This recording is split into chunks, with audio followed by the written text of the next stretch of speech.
December 22nd, 1944. It is one of the coldest winters in living memory, and in a frozen forest in Belgium, a small town called Bastogne is completely surrounded by the German army. Inside that town, freezing in their foxholes, are the American paratroopers of the 101st Airborne Division. They are outnumbered. They are cut off from the rest of the army. They are running dangerously low on ammunition, food, and medical supplies. Many of them do not even have proper winter clothing, and the temperature is far below freezing. On this morning, 4 German soldiers walk toward the American lines under a white flag. They are carrying a message from the German commander. It is a demand for surrender. It warns the Americans that they are hopelessly trapped, that there is no escape, and that if they refuse to give up, they will be annihilated. By every logic of war, the Americans should surrender. They are surrounded, freezing, and almost out of everything. Instead, the American commander reads the demand, and he replies with a single word. This is the story of that word, and the men who held a frozen town against the entire weight of the German army. To understand how a division of American paratroopers ended up surrounded in a Belgian town in the dead of winter, you have to go back a few weeks. To the moment Germany launched one final, desperate gamble to change the course of the war.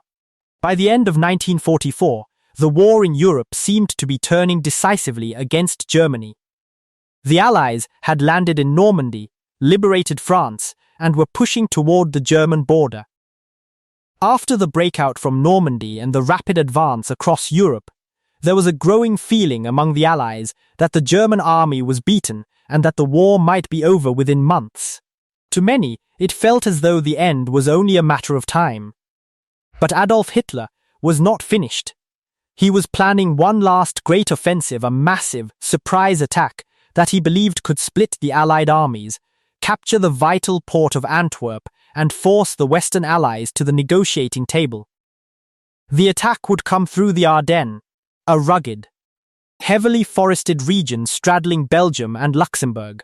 It was the same route through which Germany had launched a devastating attack earlier in the war, when its forces had punched through the supposedly impassable terrain and stunned the world. The Allies, for their part, considered the dense forest and the bitter winter conditions to be poorly suited to a major offensive. And so the area was lightly held defended, mostly by tired veterans pulled back to recover, or by green, inexperienced American units who were getting their first taste of the front in what everyone assumed was a quiet, safe sector. That was exactly what Hitler was counting on. Secrecy was everything. The Germans massed their tanks and troops under cover of darkness and bad weather, maintaining strict radio silence, gathering an enormous striking force in the forests without the Allies ever realizing what was coming. On the 16th of December 1944, the storm broke. Out of the freezing fog and snow of the Ardennes, a powerful force of German tanks and infantry came smashing into the thin American lines. The attack was a complete and total surprise. A massive artillery bombardment tore through the darkness, and then the German armor rolled forward. The Germans tore a huge bulge into the Allied front, which is how the battle would earn its famous name, the Battle of the Bulge. American units, badly outnumbered and caught off guard, were overwhelmed, surrounded, or forced to fall back in confusion through the snow. Communications collapsed. For a few desperate days, it seemed as though the German gamble might actually work, and that the front might come apart entirely. And as the Germans pushed westward, one small town suddenly became one of the most important places in the entire war. That town was Bastogne. Bastogne did not look like much. It was a quiet Belgian town surrounded by forests and rolling farmland. The kind of place that armies usually pass through without a second thought. But it had one feature that made it absolutely vital. It was a road junction. 7 major roads met at Bastogne, radiating out in every direction like the spokes of a wheel. And in the rough, snowbound terrain of the Ardennes, where heavy vehicles could not simply drive across the frozen, broken countryside. Those roads were everything. Whoever controlled Bastogne controlled the movement of armies through the entire region. For the Germans, taking Bastogne was essential. Their tanks, their fuel, and their supplies all needed those roads to keep the offensive rolling west toward its objectives. If the town held out, it would jam the entire German advance like a single stone caught in the gears of a great machine, throwing off the timetable on which the whole gamble depended. The Americans understood this just as clearly. And so, in a desperate race against time, the Allied command rushed reinforcements toward Bastogne to hold it before the Germans could arrive in force. The unit given that task was one of the most elite in the entire American army, the 101st Airborne Division, the legendary paratroopers known as the Screaming Eagles. But there was a problem. The 101st was in no condition for this. The division had been pulled back from the front line to rest and refit after months of brutal combat. Its ranks were thinned, its equipment worn, and many of its men were on leave or recovering. When the emergency call came, they had to move immediately long before they were ready. Many of the men were short of ammunition. They lacked heavy weapons and anti-tank guns. And, fatally for the conditions they were heading into, they were desperately short of winter clothing. Rushing toward one of the coldest winters Europe had seen in years, wearing whatever they happened to have. Some did not have proper boots, gloves, or overcoats. Medical supplies were limited. They were loaded into open trucks and driven through the freezing night toward a battle that was already spiraling out of control. Many of them not even fully aware of where they were going or what they would find when they got there. They arrived at Bastogne and immediately began digging in around the town, scraping foxholes out of the frozen earth and forming a thin defensive ring in the surrounding forests and fields. They had no clear idea exactly how many Germans were bearing down on them, only that a great deal of the German army was driving straight in their direction. And then, the conditions turned the battle into something out of a nightmare. The winter at Bastogne was brutal beyond description. Temperatures plunged far below freezing, night after night. Deep snow blanketed the ground, and a thick, freezing fog often hung over the forest, so dense that the men could barely see beyond their own positions. For the paratroopers huddled in their shallow foxholes, the cold itself became an enemy as deadly as the Germans. Men suffered frostbite that turned fingers and toes black. Their feet froze inside their boots. Weapons jammed and oil thickened in the cold. The wounded, lying exposed in the snow, faced the terrible danger of simply freezing to death before they could ever be carried to safety. And the fog brought another curse. It grounded the Allied Air Force. The Americans had near total control of the skies, but no plane could fly in the thick, grey murk that smothered the Ardennes. That meant no air support to attack the German tanks grinding toward the town, and far more critically, no aircraft to drop the supplies the defenders so desperately needed. The men of the 101st were trapped beneath a blanket of fog, sealed off from the overwhelming help that waited just beyond the clouds. Day by day, the Germans tightened their grip. They pushed past Bastogne on both sides, flowing around the town like a river around a rock, and then linked up behind it. By the 21st of December, the encirclement was complete. The 101st Airborne, along with the tankers, artillerymen, engineers and stragglers from other units who had gathered to help defend the town, were now completely surrounded, cut off from the rest of the Allied army, isolated deep behind the German lines, with no clear path of escape. To the Germans, the situation looked obvious. The Americans in Bastogne were trapped, freezing, outnumbered, and steadily running out of everything they needed to fight. There was no reasonable hope of relief or escape. Surely, the German commanders reasoned, these men would recognize the hopelessness of their position and do the sensible, honorable thing. Surely they would surrender. And so, on the 22nd of December, the Germans decided to give them the chance. Under a white flag of truce, a small party of German soldiers approached the American lines carrying a formal written demand. The message was confident, almost courteous, and utterly direct.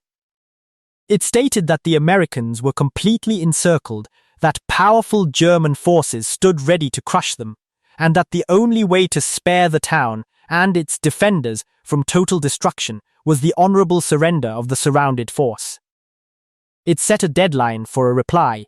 The demand made its way up the chain of command to the acting commander of the 101st Airborne, a brigadier general named Anthony McAuliffe. The division's usual commander was away at the time, and so it fell to McAuliffe to answer the German ultimatum on behalf of every man in Bastogne. When he was handed the surrender demand and told what it contained, McAuliffe's reaction was almost dismissive. The very idea of surrender seemed so absurd to him, given everything his men had already endured to hold the town, that his first response was a single, disbelieving word, muttered almost in passing, an expression of pure contempt for the very notion. And when it came time to compose an official reply to the Germans, his staff suggested that his first instinctive reaction had been perfect, that nothing could capture the feeling of the defenders better than that one word. So that single word became the formal, written answer of the United States Army to the German demand for surrender. The reply, typed onto paper and carried back to the waiting German officers, read simply, "Nuts." A single word. An American slang term that meant, in plain terms, no, a flat, contemptuous, almost mocking refusal. The German officers who received it were baffled. They did not understand it. They asked the Americans what it meant. They wanted to know whether this strange one-word reply was an acceptance or a rejection of their generous terms. And the American officer who delivered the response made its meaning perfectly, unmistakably clear. It was a rejection. If the Germans wanted Bastogne, they were welcome to come and try to take it. The sheer audacity of that reply has echoed through history ever since. Surrounded, freezing, low on ammunition, with no air support and little hope of rescue, the defenders of Bastogne had been offered a way out, and they had answered with a single word of defiance, hurled back into the teeth of the enemy. But defiance alone does not win battles. Now the 101st had to back up that word with their blood. The Germans, rebuffed and infuriated, threw everything they had at the town. The attacks came again and again, from multiple directions at once, as the Germans tried to crack the defensive ring and seize the vital roads they so badly needed. German tanks rumbled out of the fog toward the American foxholes, their engines growling in the freezing air. German infantry assaulted the thin lines of paratroopers across the snow. Artillery and rockets rained down on the town and the surrounding positions, turning the picturesque winter landscape into a battlefield of fire and shattered trees. And the men of the 101st held.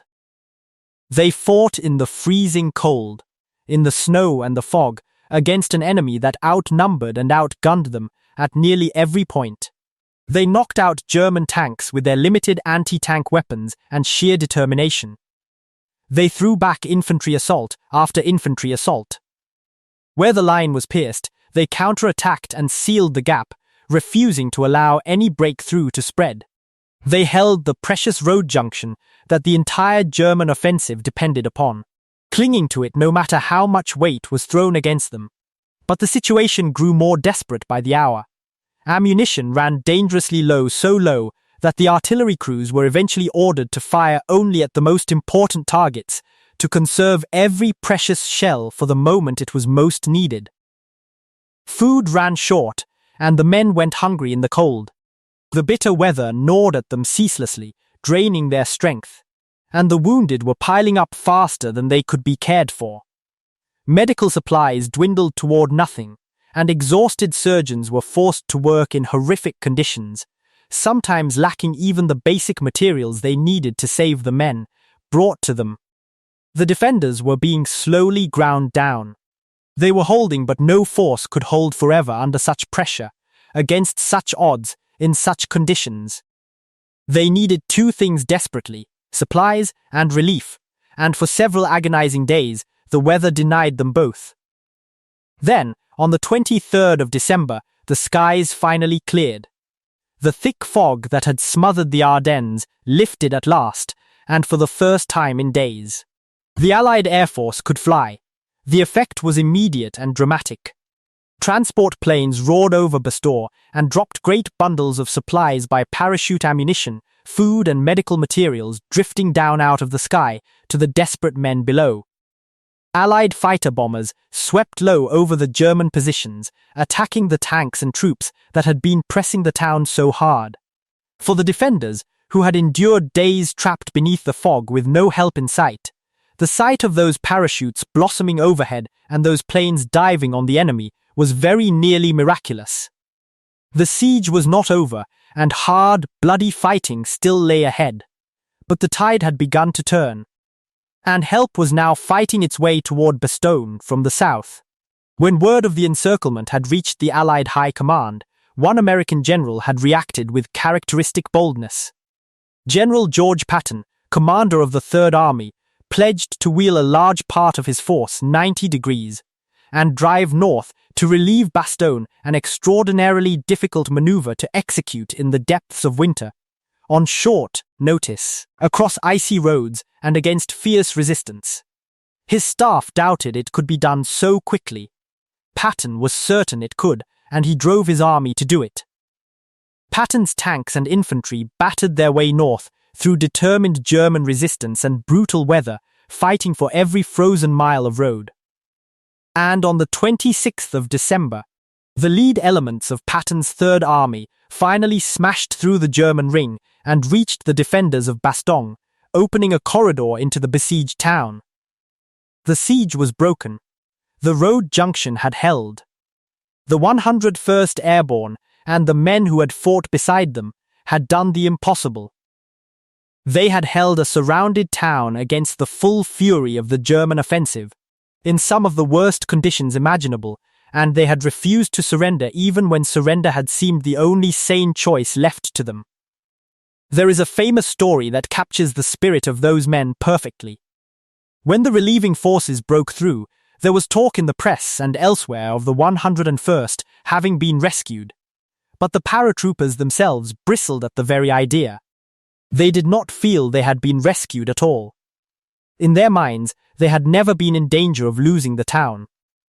They had held it, they had intended to keep holding it, and they did not believe they had needed anyone to come and save them. Some of them said as much, with no small amount of pride. That attitude, that stubborn, almost arrogant confidence in the face of overwhelming odds was exactly what had allowed them to do what they did. For the Germans, Bastogne was a catastrophe. The town they needed, the road junction their entire offensive depended upon, had been denied to them by a force they had been absolutely certain would surrender. The defenders had jammed the gears of the German advance at the most critical moment, throwing off the timetable and buying precious time for the rest of the Allied army to recover, regroup, and counterattack. The German gamble in the Ardennes had failed, and Bastogne was one of the great reasons why. The Battle of the Bulge would rage on for weeks more, and the cost on both sides would be staggering. It would become one of the largest and bloodiest battles the American army ever fought. But Germany's last great offensive of the war had been broken, and with it died Germany's last real hope of changing the outcome of the war in the West. From this point on, there would be no more surprises, no more grand gambles, only the steady, grinding, inevitable advance of the Allies toward final victory.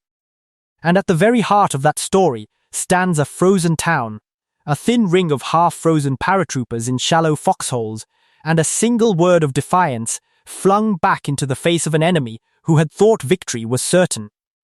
These men were not invincible. They were cold, hungry, exhausted, and surrounded, fighting with what little they had against an enemy that held nearly every material advantage. They held anyway because they were disciplined, because they were tough beyond reason, and because, when they were offered the easy way out, they simply refused to take it. The German soldiers who surrounded Bastogne had been certain the Americans would break. Instead, they ran headlong into a wall of frozen, stubborn defiance that would not move the paratroopers of the 101st Airborne, holding their ground in the snow, answering a demand for surrender with a single, unforgettable word. That is the story of Bastogne. The town that would not fall, the men who would not surrender, and the one word that came to symbolize the defiance of an entire army. If this story moved you, take a moment to honor these men. Like this video, subscribe to America's War Archives, and tell us in the comments would you have refused to surrender. We have more untold stories of courage and sacrifice coming every week. We'll see you in the next one.